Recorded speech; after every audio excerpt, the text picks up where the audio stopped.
नमस्कार साथियों, कुछ बात करें यूट्यूब चैनल पर एक बार फिर आपका बहुत बहुत स्वागत है।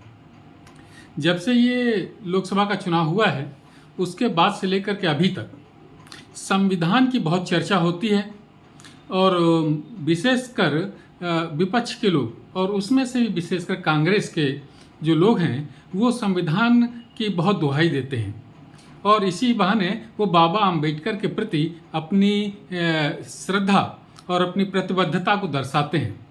लेकिन एक ऐतिहासिक सच्चाई को भी हमें जान लेना चाहिए कि बाबा साहब भीमराव अम्बेडकर अपने जीवन काल में आज़ादी के बाद 2 बार लोकसभा का चुनाव लड़े और दोनों बार कांग्रेस ने उनके खिलाफ अपने प्रत्याशी खड़े किए और उन्हें चुनाव जीतने नहीं दिया।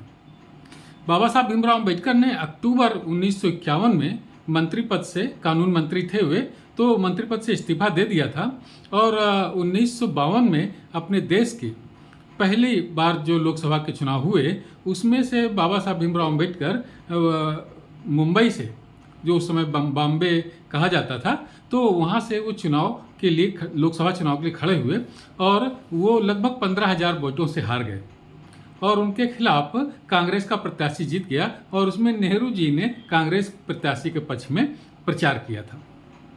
तो यानी कि बाबा साहब के प्रति अगर इतनी ही निष्ठा थी, श्रद्धा थी, तो कांग्रेस ने उनके खिलाफ अपना प्रत्याशी खड़ा क्यों किया और फिर अपने प्रत्याशी के पक्ष में प्रचार क्यों किए।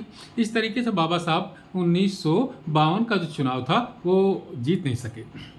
इसके बाद 2 साल बाद 1954 में भंडारा जो महाराष्ट्र में है वहाँ पर एक उपचुनाव हुआ, उसमें भी बाबा साहब खड़े हुए और उसमें भी कांग्रेस के प्रत्याशी से वो हार गए। तो इस तरीके से कांग्रेस ने दोनों बार बाबा साहब को लोकसभा का चुनाव जीतने नहीं दिया और आज कांग्रेस के जो लोग हैं वो बाबा साहब के प्रति अपनी प्रतिबद्धता को दर्शाते हैं, उनके संविधान की कापियाँ लहराते हुए घूमते हैं। इसके मुकाबले में अगर भारतीय जनता पार्टी की प्रतिबद्धता बाबा साहब भीमराव अम्बेडकर के प्रति देखी जाए तो बाबा साहब भीमराव अम्बेडकर का सम्मान भारतीय जनता पार्टी प्रारंभ से ही करती आ रही है और अभी नरेंद्र मोदी के शासनकाल में बाबा साहब से जुड़े हुए 5 स्थानों को पंच तीर्थ घोषित किया गया और उनका विकास कराया जा रहा है। बहुत ज़्यादा विकास हो भी चुका है। और जहाँ तक संविधान की बात है तो मोदी ने अपने शासनकाल में 8 संविधान परिवर्तन किए और वो सब विपक्षी दलों को अपने विश्वास में लेकर के किए। यानी ये मनमाना कुछ भी नहीं किया, बाकायदा लोकसभा में हुए और विपक्षी दलों ने भी, कई विपक्षी दलों ने भी उसका समर्थन किया। तो इस तरीके से, और दूसरा अभी देखा जाए कि 1918 में सुप्रीम कोर्ट ने SC/ST एक्ट को कुछ डाइल्यूट किया था। मोदी सरकार ने तुरंत ही एक विधेयक ला करके संसद में उसको पहले जैसा या उससे भी अधिक मजबूत बना दिया। ये SC/ST के प्रति मोदी की सरकार की प्रतिबद्धता है। और दूसरा, अभी 2 हफ्ते पहले सुप्रीम कोर्ट ने एक आदेश क्या राज्य सरकारों को सलाह दी थी कि वो चाहें तो अपने अपने राज्य में SC/ST और बैकवर्ड आदि के क्रीमी लेयर को निर्धारित कर सकती हैं। मोदी सरकार ने सुप्रीम कोर्ट के उस निर्णय से असहमति जताई है और संभवतः विधेयक ला करके सुप्रीम कोर्ट के इस डिसीजन को पलट दिया जाएगा।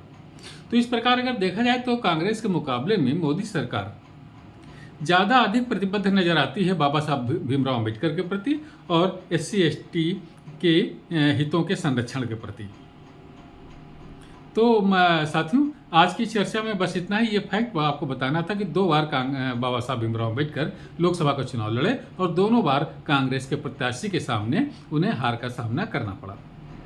एक बार 1952 में और एक बार 1954 में।